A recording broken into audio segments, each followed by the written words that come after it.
All right. Hello. Can people online? Can you see, hear us?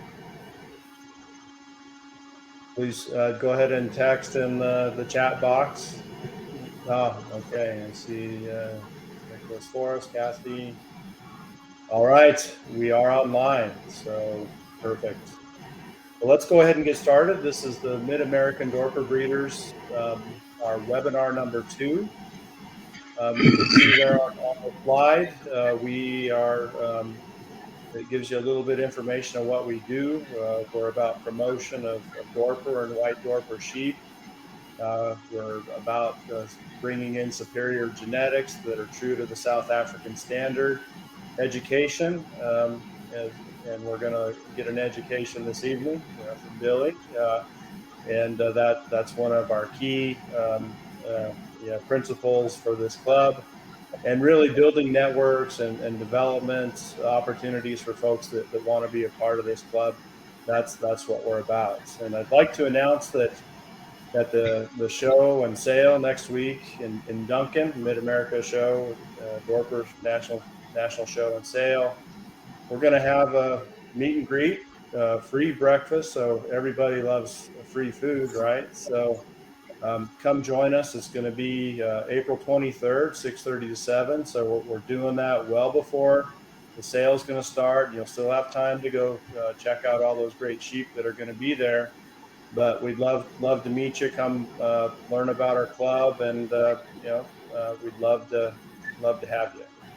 And then we're going to have our annual meeting and elections. It'll be at the Sunflower Dorper or Classic Dorper sale. That's going to be on May 21st.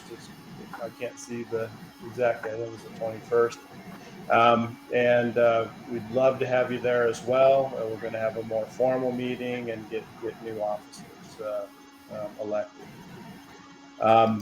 And today's webinar is sponsored by Whetstone Prairie Dorper. That's my farm here in central Missouri. Myself and my wife, we run this farm here. We run about 75 Dorper and white Dorper sheep, full blood. Our focus is on rotational grazing. We try to select for the best genetics, bring those in, and we're trying to adhere to the South African standard as well while we're doing this. Come visit us anytime if you're going through central Missouri. We're right off I-70.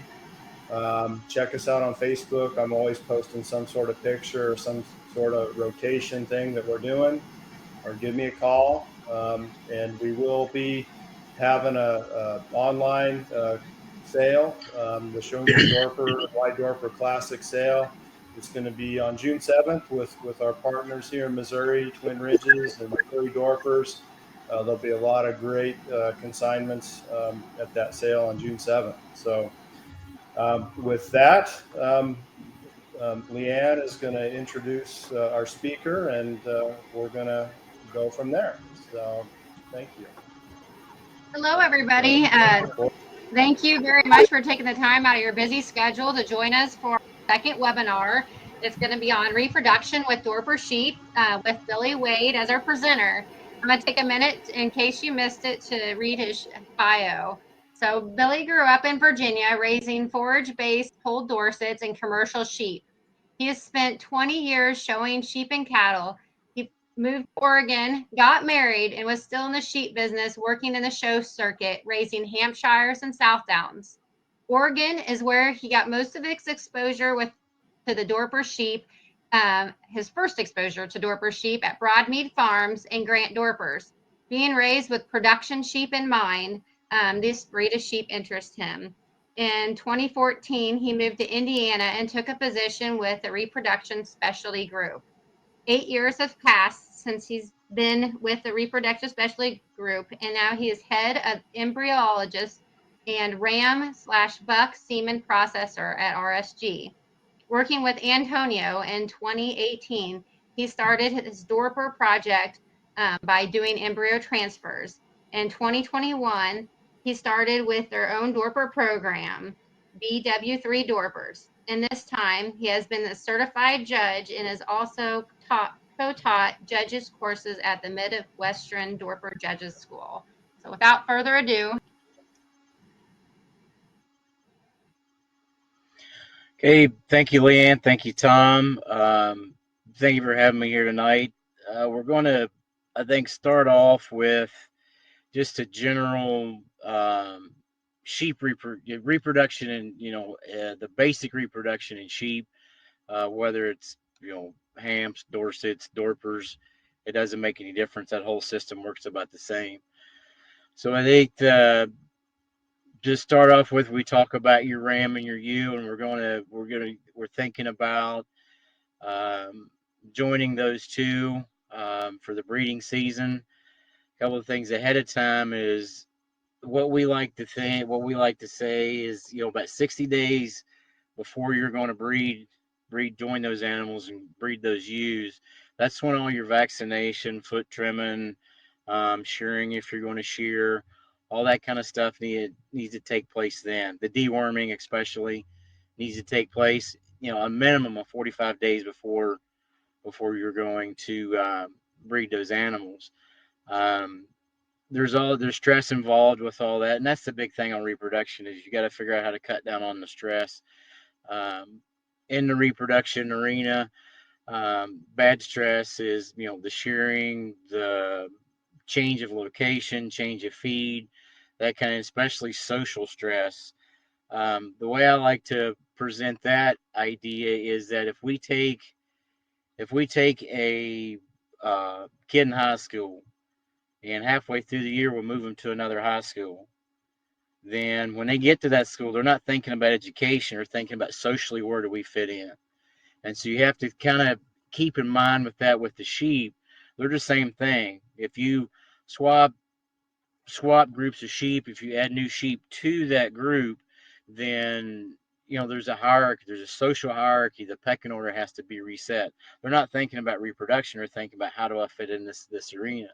So you have your group set, 45, 60 days ahead of time, who's going to be with what and in what pasture, or what area, not so much pasture. And then, so your general nutrition on these sheep is that we know good and well in humans that fat's bad, but in our livestock, we seem to keep them a little too fat. And that's the one thing you gotta watch, is that obesity in these animals, especially on Dorpers, because they're such good feed converters, is the obesity part of it. That's going to hinder the ram, because they deposit fat all over their body, and that fat also goes in the scrotum. And the fat in the scrotum, if it's a huge amount, is going to affect their ability to dissipate heat. So that's going to affect their fertility. Same thing on the ewes, just they're not comfortable moving around when they're that heavy, much less think about reproduction. So that being said, if we're going to think about a diet for those sheep, 12% total protein on the whole diet, and so that's the grain, the hay, the pasture, add it all together. It needs to be at the most 12%, because we've seen for a fact the data shows us that when you get much above that, the higher the protein, the less fertile those animals become. So if you're trying to feed a mixed ration or a pre-made feed, then you need to find one, like I said, it's at least lower than 14%, preferably around 12. So, and it's the whole adage, all this, this reproduction in animals has been the same for thousands of years. This cycle still works the same as it always has. We've changed it by how we manipulate it with modern science and hormones and whatnot. But as far as how that cycle actually works and how those sheep get bred, that has not changed. And so when we think about when we're going to put those rams in with the ewes, then we want those ewes to be on a gaining plane, and being on a gaining plane of nutrition. And what that does mentally is it tells that animal that, yeah, everything's pretty good now. I'm gaining weight, pasture's good, the feed's good, whatever it might be. It's a good time to have a baby. And that'll help start the reproduction process. So if those animals are overly heavy, you can't have a gaining plane. And so that that's the old adage of, to flush these sheep, meaning we're going to flush them, meaning we're going to add, they're going to be gaining weight. So that's hard to do if they're already fat. The one thing, if we focus just on the males before the breeding season, this is the perfect time, 3 weeks ahead of time, is have that ram semen check from a veterinarian or someone capable of analyzing that collection on that ram, and check his general health. The foot issues, whether it's foot rot, scald, definitely affect fertility. Heel mites. I know we fight with that here on some of our sheep. That affects fertility just because the animal's not comfortable.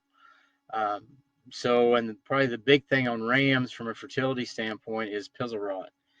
And pizzle rot being that scabby growth that gets on the end of their sheath, and that needs to be taken care of before you actually want to turn him in with ewes. It's painful to him. He's not going to be as aggressive toward the ewes if his penis actually hurts him. And then also, there is the infection transfer of infection to the ewe, and that will, of course, affect her ability to become pregnant. So we talk about the ram, and moderate flesh. Then we've got his health squared away. We've had him semen checked. He's all good. Now, if we talk about the ewes, we talked about kind of grouping them ahead of time so they can get their pecking order squared away. Then also with those ewes, moderate flesh. If you talk about condition scores, 1 being, overly thin, 5 being fat. If you're in that 3 to 4 area, that's our optimum condition score on those sheep getting ready to breed. One thing I did forget about, if we're talking about that ration, let's back up here a little bit about the feed, is that the kind of pasture that you have when the ewes go out, when the rams go out, clovers they produce a natural form of estrogen. The red clover is the worst. And if these ewes are trying to cycle and getting bred, and the ram's servicing them, if there's a large amount of red clover in that pasture, or predominantly clover in that pasture, then they're going to just keep cycling. The estrogen is going to offset the progesterone. They will not consider themselves pregnant. They're just going to keep cycling. So the red clover needs to come completely out. It's awesome feed if you're trying to feed fat lambs, or if you in the ewes in the off season when you're not trying to get them bred, or after they're heavy bred, then it's okay. But when you're trying to get them bred, the red clover is really bad, and if you have to watch the amount of white clover. Here again, sheep will get bred on a white clover pasture, but you need to reduce it down. The higher the amount of clover is, the harder it is to get those ewes to breed. And from our standpoint, when we're trying to manipulate, from a company standpoint, when we're trying to manipulate that cycle to get those ewes to cycle on a certain day at a certain hour, then we actually recommend in that scenario have no clover at all. But I understand, as having sheep at home in a natural breeding scenario, you're going to have some clover in there, which is fine. You just have to watch how much that's going to affect them. So same thing. So let's get back to the health on the ewes. Same thing on them. All your vaccinations, your foot issues, any kind of deworming. If you're going to use a pour-on for any kind of lice, all needs to be done 45, 60 days ahead of time. Have that done so they're just coasting into the breeding season. As far as trying to manipulate that cycle to get, use lambing in a certain window, your cedars are your only bet, the best way to go. The other recommendation I would do, if you're trying to get that breeding group, that lambing group tighter, then before you turn your regular rams in, have either a vasectomized male, or you can implant a wether with Revlar H, which it will take that wether. That implant will make that wether think he's a ram. And within 3 days, he's out chasing ewes, riding ewes, actually thinks he's breeding ewes, but he's not, of course, because he doesn't have testicles. But so if you put those teaser animals in 2 to 3 weeks ahead of when you put your regular ram in, that's going to get that group thinking about cycling quicker and sooner. So by the time you turn you're actually breeding ram in, you have that cycling group, that cycling timeline of who's cycling and who's 4 days out or who's 3 weeks out or whatever is getting a lot smaller, because the teaser animals have already put that thought into them and have already got them to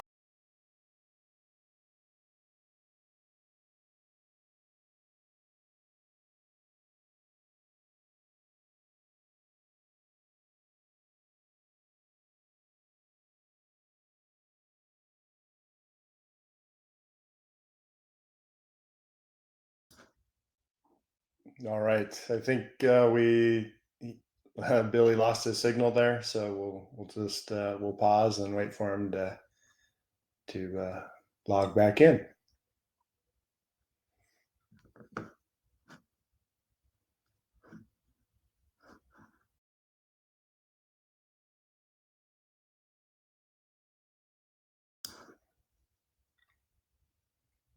Oh, Kathy's asking about our online sale in June.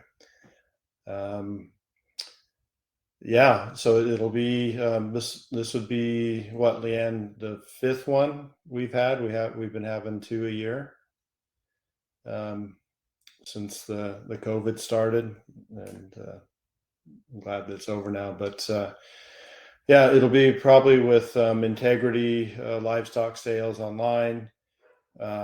We will be just offering a few ewes, a ram or two.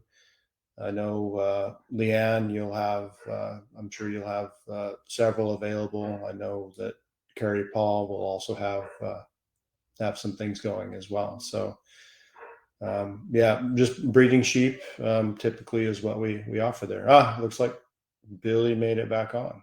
Yeah, I'm working on it. Bear with me. All right, let's try that. All right, we got you back, Billy.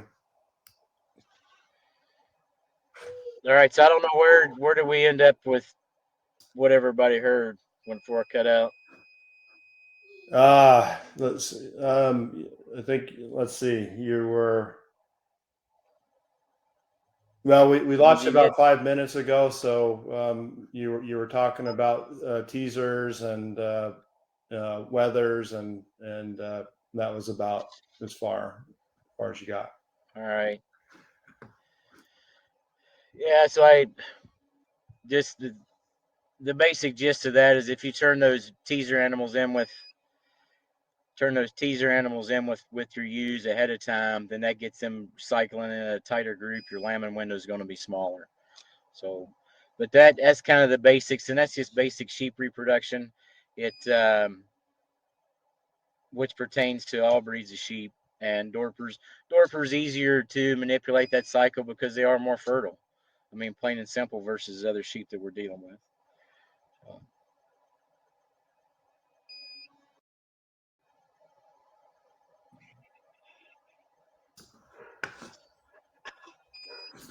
All right, Leanne made it back too.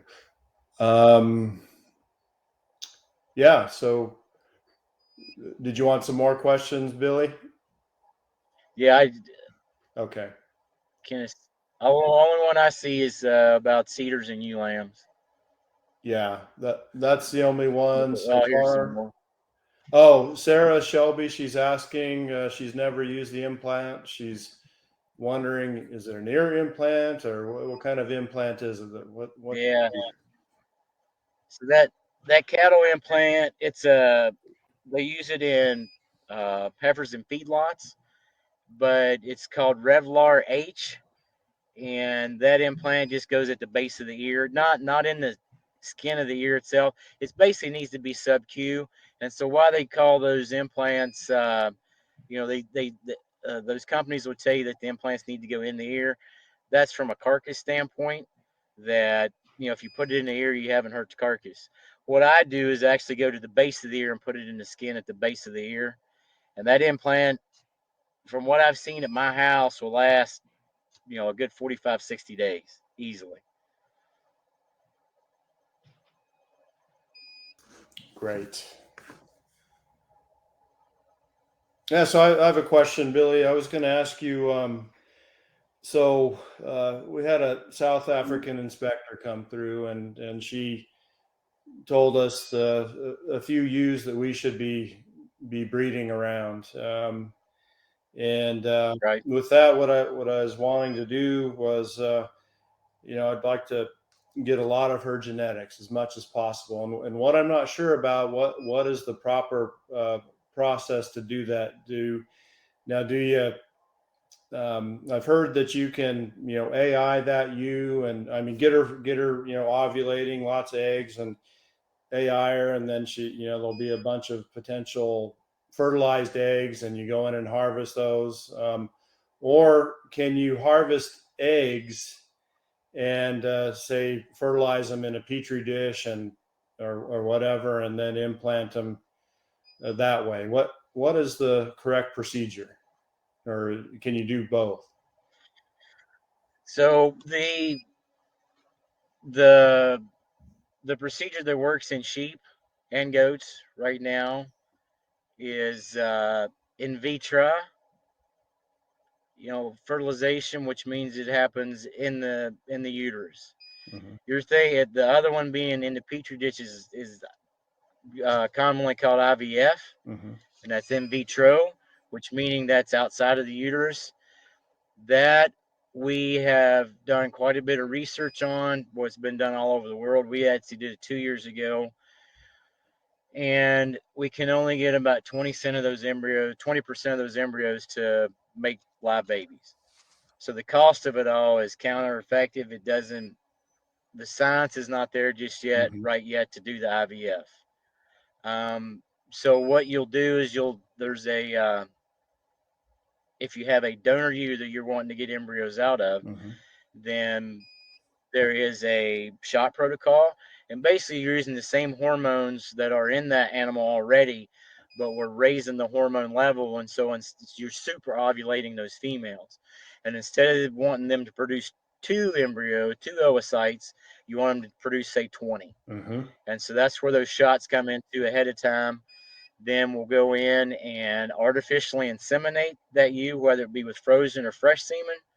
A live cover, actually taking that ewe to a ram, does not work. Mm-hmm. It works in goats. It does not work in sheep. It has to do with the viscosity of the mucus in the uterus during the estrous cycle. So those sheep need to be AI'd, and then 6 days later we go in and we literally flush the embryos out of that donor female, and then those are put into surrogate moms to recips. Okay. And so I guess just one last question to finish this part up. So could those embryos also be frozen, or do they need to go in? Yes. Yeah. Okay. Okay. So yes and no.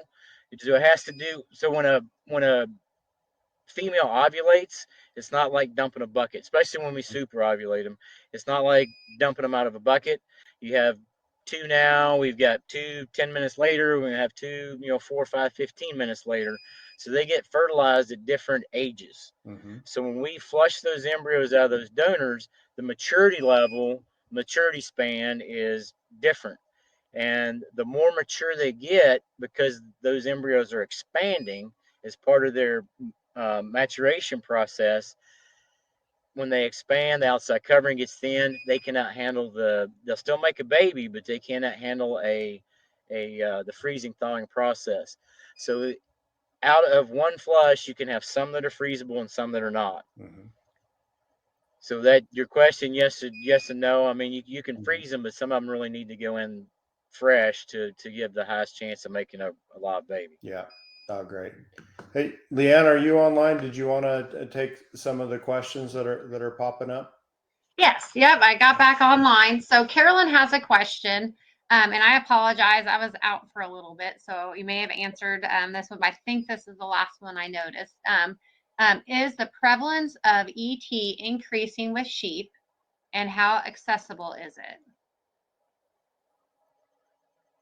Say it again, please. Is the prevalence of ET increasing with sheep, and how accessible is it? Yes. I think it's readily accessible anymore. I know there's more companies than just us now. There's Reproduction Specialty Group. We do in-house donors. We also do where we program the donors and flush and everything there at here in Indiana. Also, we have programs out on the road where we go to somebody's house, and if they, for a flush program, we like to have 10 donors to justify the trip to come and do that. That can be done at the house. That can be done in your garage, honestly. We just need a concrete floor and something that's clean. We can make that work. There's other companies too. I know there's companies that have, they're in Missouri, in Kansas, that have are putting in satellite offices. I think there's one going in Ohio. So it's the prevalence. Yes, I mean that happens a lot in our business now. Keeping in mind that probably 75% of our business is the clubland industry, and we will flush. If you count what happens on the road and also what happens in RSG, we'll flush close to between 900 and 1,000 donors for the year. So and that's increasing every year. So I don't know if that answers your question, but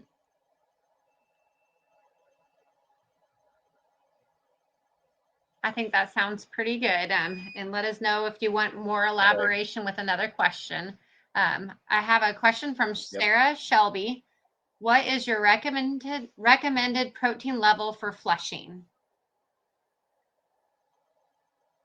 something around 12%, no more than so. Okay. And then the next part of it, I know it's primarily an energy increase, but we are always seeming to get hung up on protein. And so I'm guessing that. Well, that's very simple.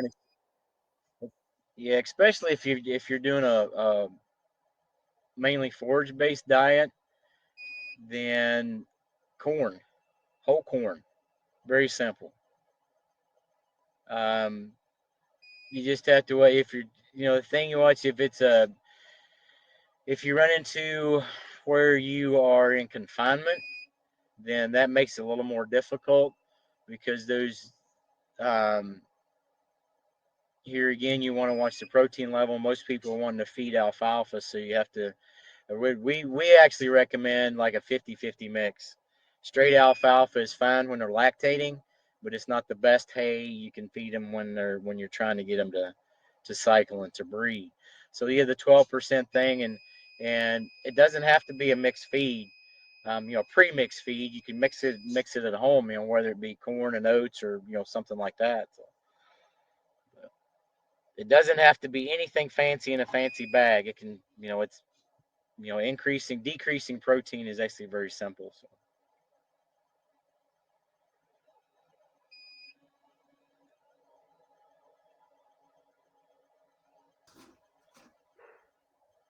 You still there, Leanne? I'll just go with the next one. Freddie Russo. Okay. Oh, sorry. Freddie's asking. I'll do this one, Leanne. What is the average success rate of AI on embryo transfer? And what is the difference in success rate between frozen and fresh semen and embryo? All right, there's Freddie. Thank you for throwing a bunch of loaded questions at me. So if the average success rate, we tell clients to be comfortable with a 50% conception rate on AI, 50% take rate on embryos, fresh or frozen. Typically, we do better than that. But going into say about, if we say 50%, then the client's not quite as let down. If I tell them, hey, it's going to be 70%, and they come out with 50%, and so here again, set your sights a little bit low. So that's why we say 50% on all of that. Conception rate, stick rate on embryos, conception rate on AI. And like I said, typically we'll do better than that. We have clients that do 90%, and that's we don't we don't publish and tote those numbers very well because they're the outliers. Everything just seemed to happen right, that day for those people. As far as fresh semen, frozen semen, it all depends on semen quality. All right. So I just got done with the flush here a few days ago. We flushed 6 ewes. I did three of them to fresh semen. We had the ram there. We jumped the ram. We breed the ewes. Those were 100% fertilization. I did the other 3 ewes were frozen semen. The one frozen semen was of lower quality. We knew that going in, but we'd already purchased the semen, so we're going to give it benefit of the doubt. Hopefully it would work. That semen fertilized only 20% of the embryos that you flushed. The other 2 ewes we used frozen semen on, and those 2 ewes with 12 and 11 embryos each, those rams, those 2 frozen semen rams fertilized 98% of their embryos. So it's semen quality going into it. It's always best to use, if you have an option in the perfect world, to use fresh semen, because that fresh semen has a longer shelf life. Ejaculate from the ram, we extend it, we put it in a ewe, you're maybe looking at only 2 hours old. When you think about frozen semen, it's been collected, it's been processed.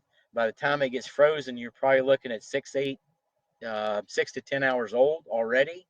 So then when you thaw it, then as soon as it goes into you, it's already 10 hours older than that fresh semen. So if you don't pinpoint ovulation exactly right, that semen might not make it long enough in the uterus to fertilize those embryos. So in the perfect world, we'd use all fresh semen. That's not always the option, especially when you're trying to import genetics, or especially when you're trying to improve genetics from somebody on the other side of the country. But it's the quality of the semen, period, frozen or fresh, that makes a difference. It's not the frozen or fresh that makes a difference. It's the quality of the semen itself. So.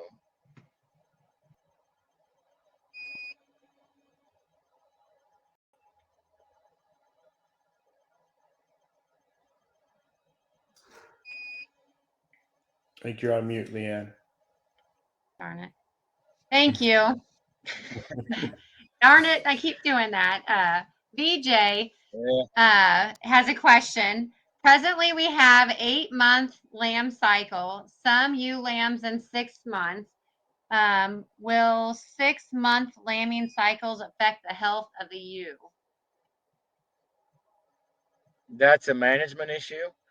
Will it affect? It's going to affect your growth, the mature growth of the ewe, just because you're asking a lot of those immature females to lamb that quick, or if it's maybe saying it's 6 months in between lambings. So whatever that is, no, it's not going to affect the health, but you have to take extra good care of those sheep, as far as from a vitamin mineral standpoint, a nutritional standpoint.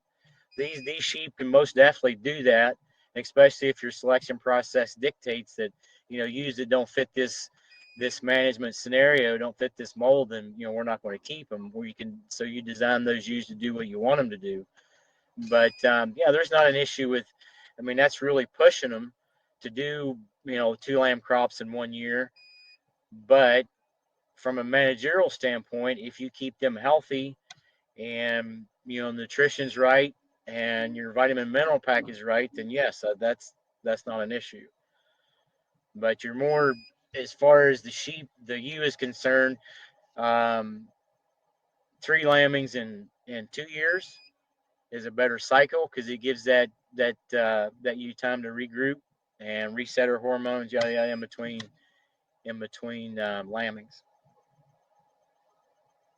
Very good. Jeff has a question. If I don't have a teaser ram or wether, do I remove the ram from sight of the ewes for a month or so and then put him in a pen next to the ewes 2 to 3 weeks prior to try to tighten up the lambing window, or does that work? Nope. Yes, that works. It's actually, there's quite a bit of data on that from many, many years ago at the West Virginia University. I can't remember the guy's name, but anyway, he called it the ram effect. And basically that he's doing exactly what this gentleman's talking about, is that there's no males around for a while, and then you put the ram close to them. They weren't thinking about teaser animals back in that day. You put the ram close to them, and just the smell, the sounds, the pheromones of that ram gets those used, thinking about cycling.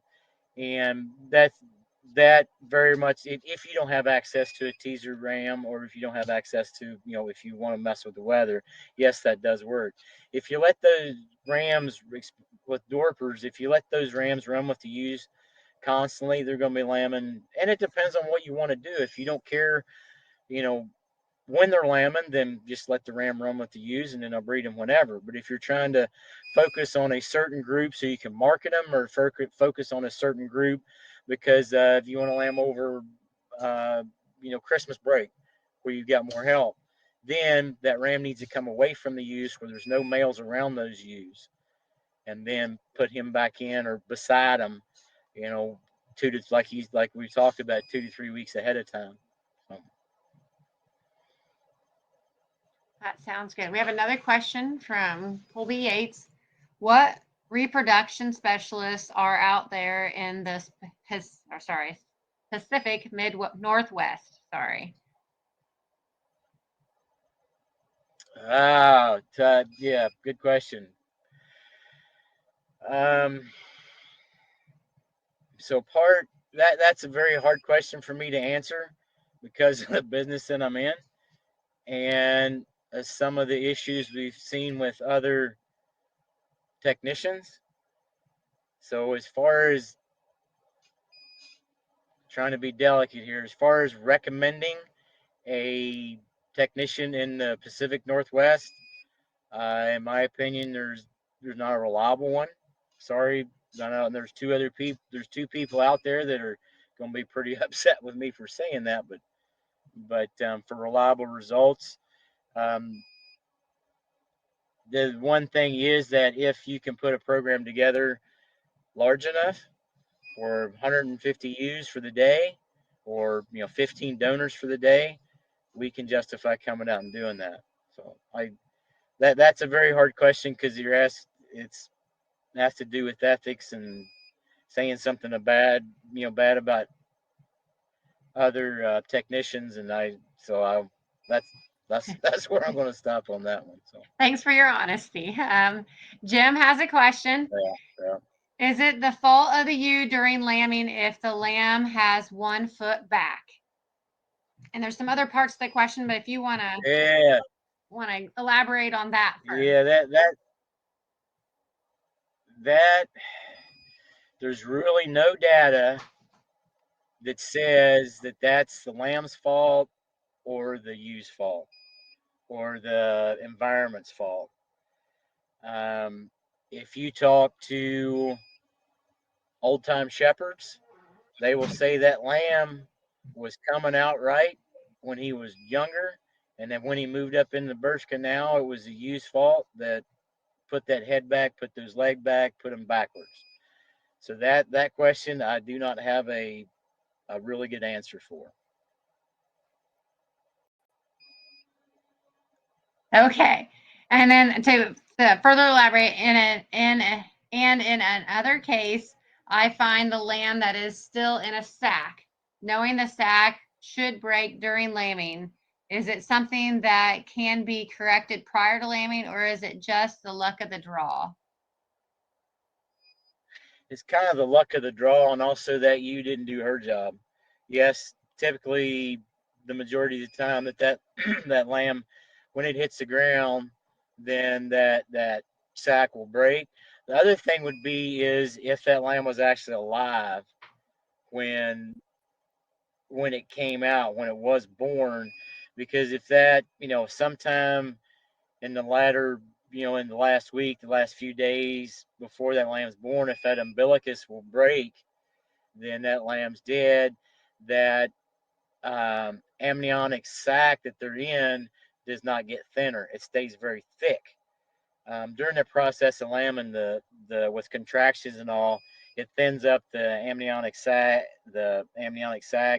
and that's usually when it breaks coming out. My question might, what if that lamb was dead before it came out? So, but as far, I guess, back up, is there something to do about, something to do ahead of time to prevent that? Not that I know of, no. So. Okay, and the next question is from Jennifer, and this is one of my questions I was going to ask too. What's the latest info on sex semen technology for sheep? It doesn't work, plain and simple. The technology is out there. The sorting part of it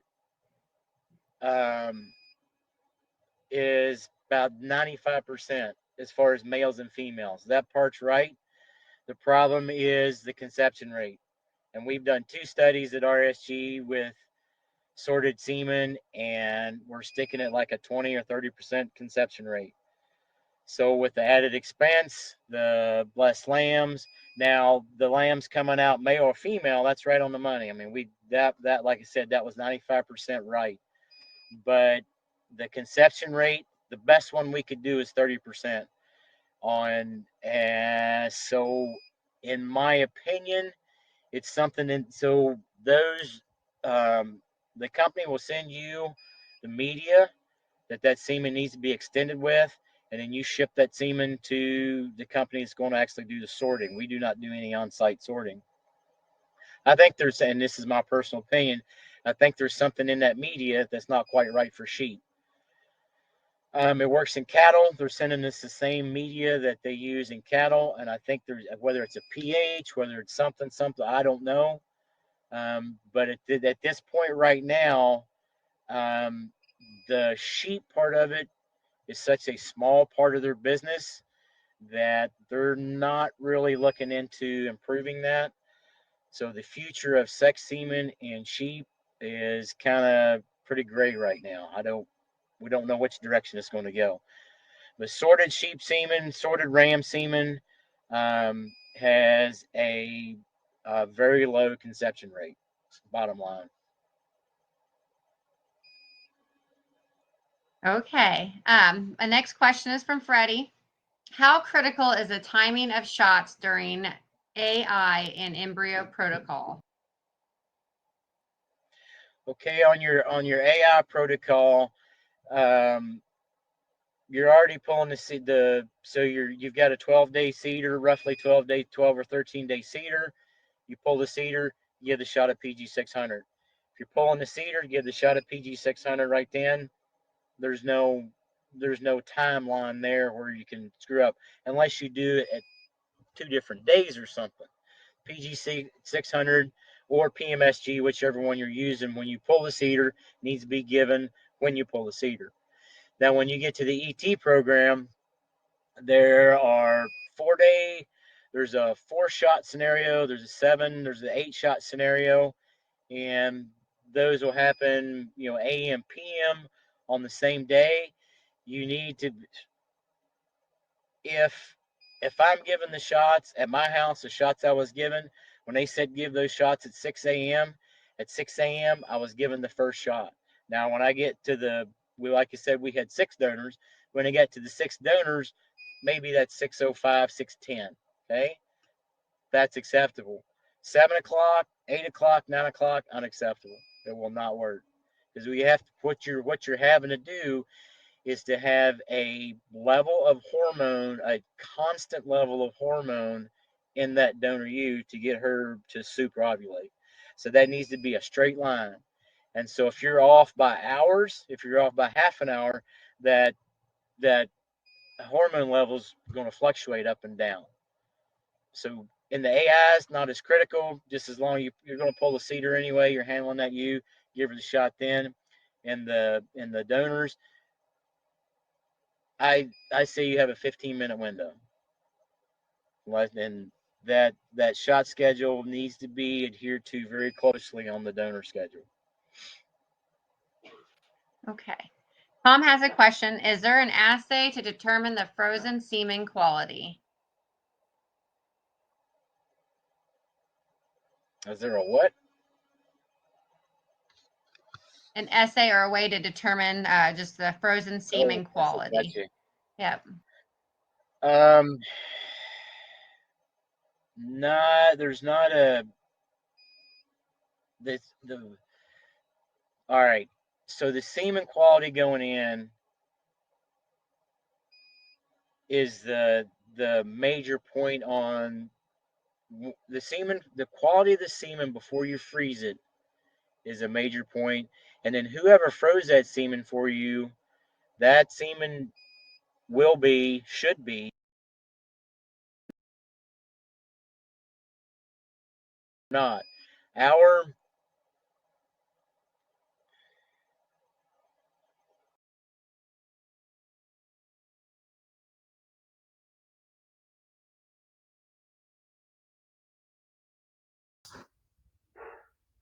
Oh, Leanne, we lost Billy again. We sure did. Hey, Leanne, earlier Kathy was talking about or asking about this June 7th sale. What's your thoughts on the June 7th sale? I should be thinking about this and having an idea, but hopefully, I think there'll be some nice white Dorpers and blackhead Dorpers available. We haven't made any selections in our herd yet, but hoping to have a nice ram lamb or yearling ram available. Great. And I haven't visited with Jared or Carrie too much about it yet either. So I wish I could provide some more insight, but I'm having a hard time thinking a month in advance so far. Yeah. Oh, it looks like he's Sorry about that. Oh, that's okay. Okay, so to answer that question that we were talking about, the frozen semen, so when the company or whoever freezes that semen, when they're done freezing, they will thaw straw semen and check the quality. Now at our company, if we thaw that semen, it has to be at least 50% live and less than 10% or less abnormalities. If it's higher in abnormalities or if it's less than 50% live, we throw it away. Because that's what we found, kind of in a special situation, that we're freezing that semen, but we're also using it. So we kind of know the parameters, looking at it, about what's going to fertilize used and what's not. So that 50% live, and then less than 10%, 10% or less of abnormalities is our standard. Anything below that we throw away. Anything above that should give you a consistent conception rate. Very good. Would you want to elaborate too a little bit on handling of that ram semen as well? Yeah. Thank you. That we can. So I'm actually having trouble a little bit hearing you, but just elaborate on how to store frozen semen. Frozen sheep semen, sheep and goat semen, very much the same. Cannot handle much of a temperature difference, period. Temperature difference meaning just a few degrees. So if you think liquid nitrogen is minus 300 degrees Celsius, and if an extended period of time that frozen sheep, frozen ram, and buck semen is at like minus 200 degrees, it will affect your motility of that frozen semen.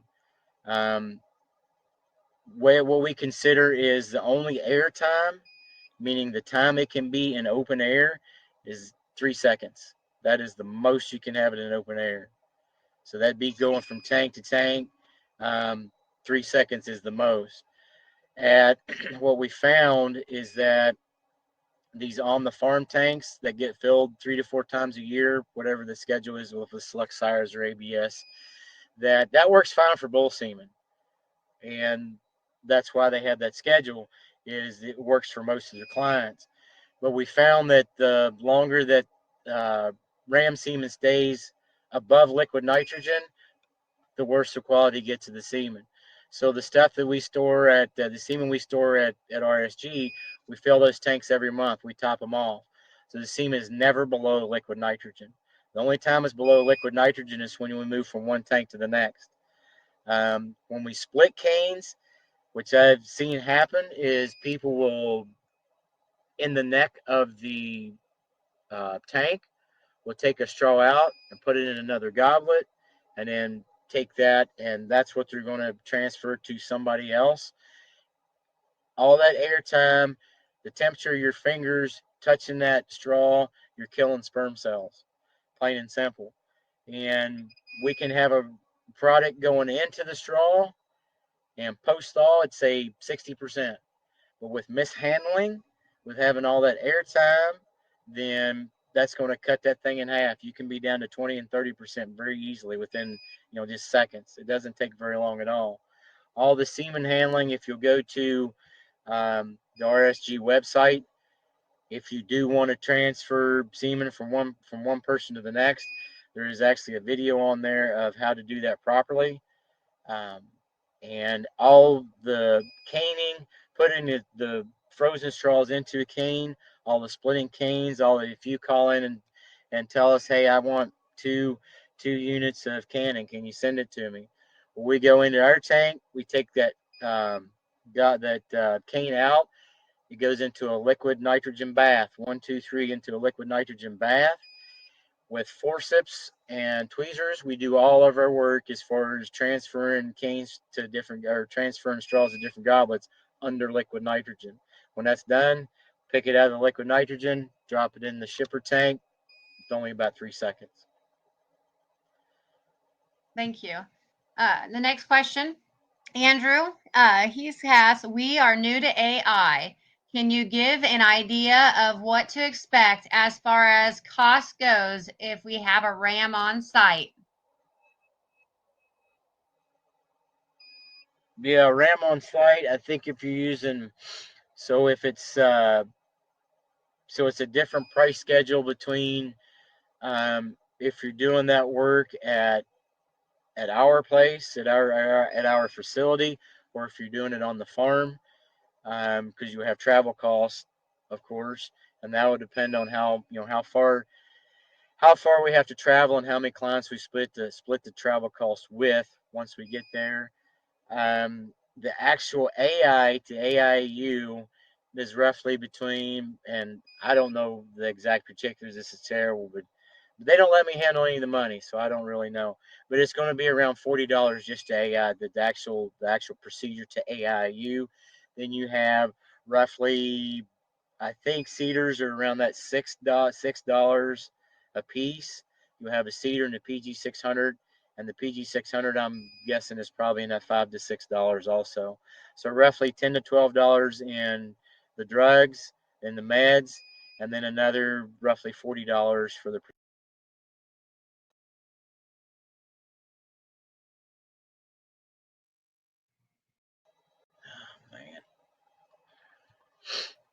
Okay.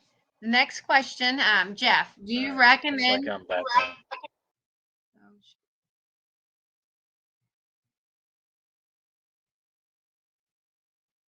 I think we've lost him again.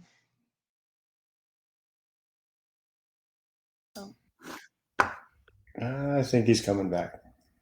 Yep. Saw a lot of really good info, whether you're doing AI or ET or doing an accelerated lambing program. So Yeah. So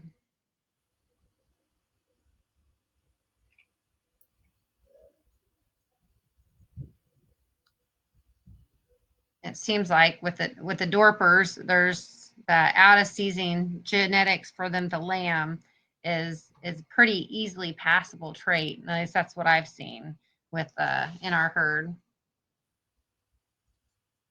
Yeah, we've definitely seen that as well.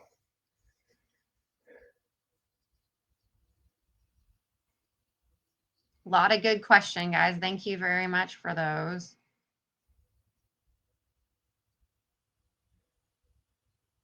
Yeah. Freddie has a reminder for the Mid-America Dorper Show and Sell is going to be April 22nd and the 23rd.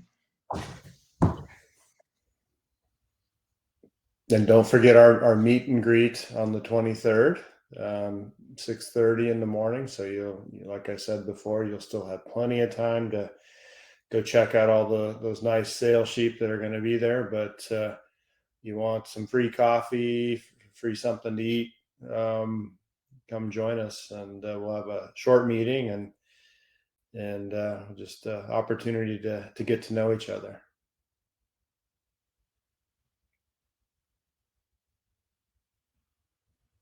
And with it getting closer to go ahead. Sorry, Tom.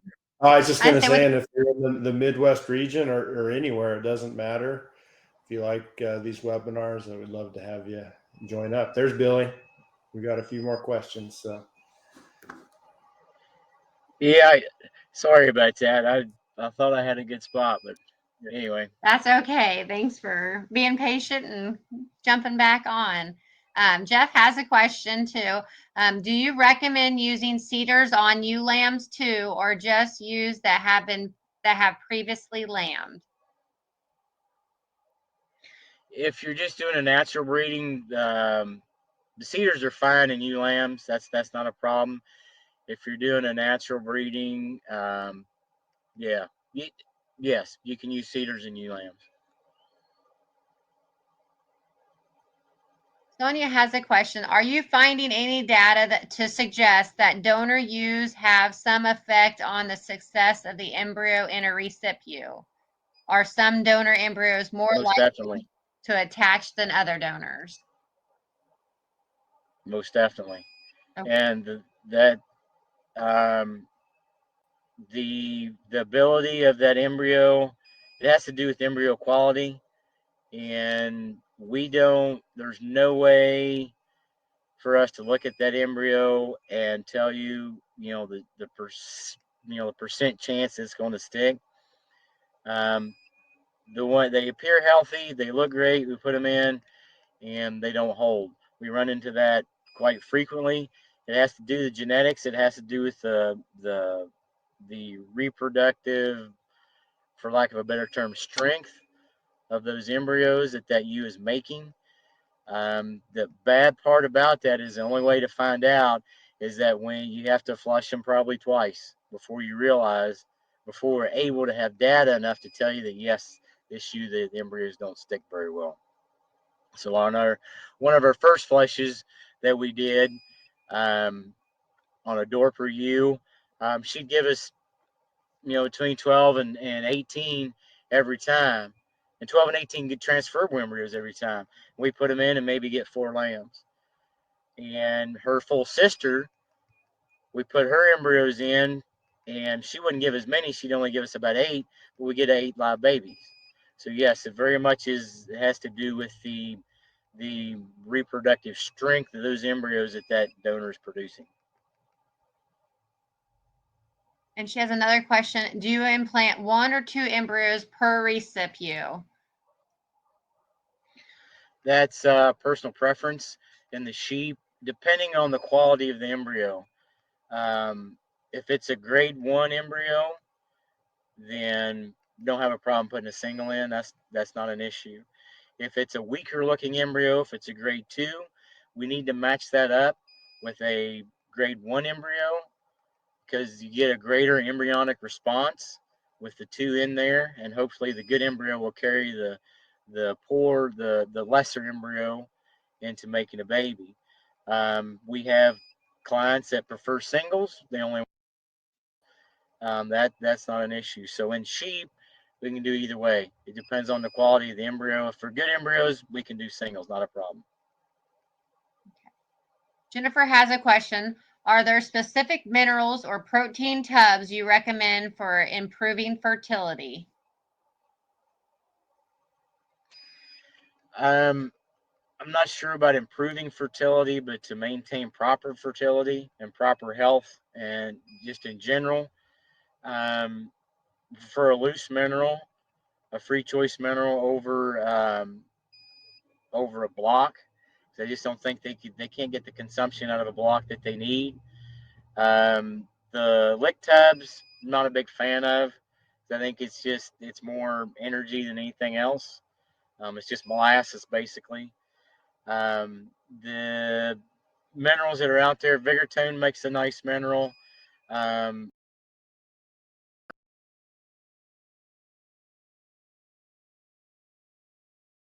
Till we started making our own.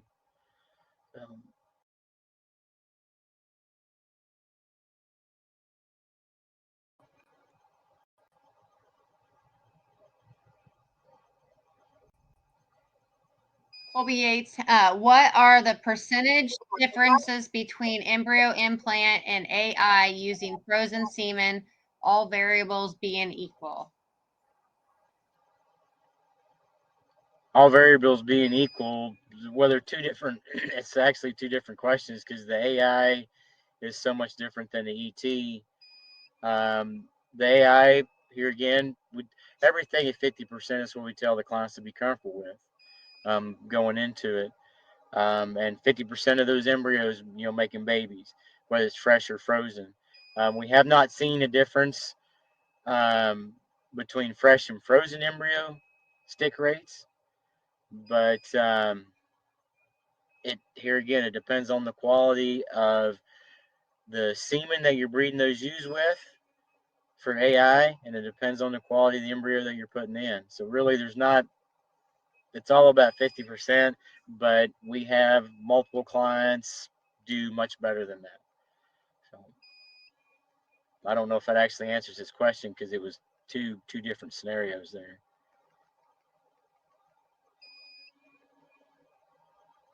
Let us know if you want us to elaborate more on the questions, Colby. Freddie also has a statement. I have found that the quality of lambs from top quality stock are more viable than being disappointed at a lower conception rate. Sonia has a question. When choosing recip ewes, is a ewe that has consistently produced twins or better a better choice of ewe than that one that has produced singles? Not so much. The twin single thing can end up being, a lot of times, can just be environment. The heritability of twins and singles is only about 15%, so you can't really blame it on genetics per se. It has more to do with the environment of that female when you implant those embryos. The one thing that we do on recips is our clients, the majority of our clients are weather people, and they don't like the looks of the hair sheep just because of the way they look.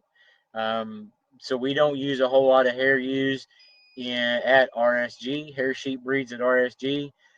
That is my stipulation with my donors at my house, that they are some kind of hair sheep, because they're more fertile, they're better mothers, yada, yada, yada. Dorpers, white Dorpers, Katahdins, St. Croix crosses, all those type ewes. Your selection process should be a little bit more about the maternal traits of those of those ewes, being that they're good moms, that they milk well, they've got 2 teats, they've got 2 good sides, and that they can lamb out of season. That's the big thing on manipulating these for recips, manipulating these ewes. A blackface ewe, blackface English breed ewe, she's very seasonal. She wants to lamb in January, February, March. If we're going to take her and say, nope, we're going to make you lamb in September, probably not going to work, period. So the basis of our receps at RSG are a white face cross. So whether it be Dorset, Rambouillet, something like that, because those you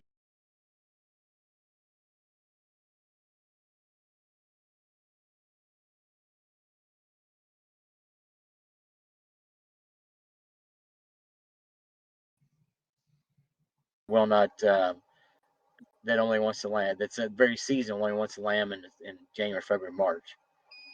So to answer her question, the singles, twins, triplets really doesn't make that much difference. It's the maternal traits that you have. You know, how good a mom is she? Will she cycle? Will she lamb out of season? Is more important. Well, that's all the questions I see in the queue. Billy, do you have any closing remarks you'd like to make? Yeah, I apologize for my service here, cutting in and out on you.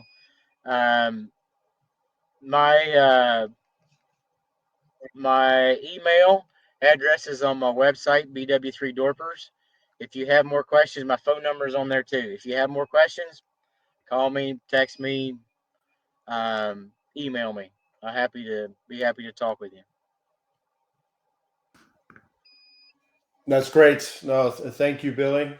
Really appreciate you taking the time this evening to visit with us here, the Mid-America Dorper Breeders, and we. Oh, of course, I get a call when I'm talking, right? but no, thank you very much, and thank you to the audience for providing a lot of great questions, and you made this a very, very nice webinar, and you know, until the next one, hopefully we'll have one next month. You know, we'd love to have you come back, and you know, I look forward to meeting you in person, Billy, maybe down at Duncan if you're there, and meeting all of you here in the audience as well. Love to see you at our meeting on Saturday at the sale in Duncan. So I think that's about it, and have a great evening, and thank you all. Thank you. You bet. Okay. That concludes. Thank you, everybody. Until next time. Thanks.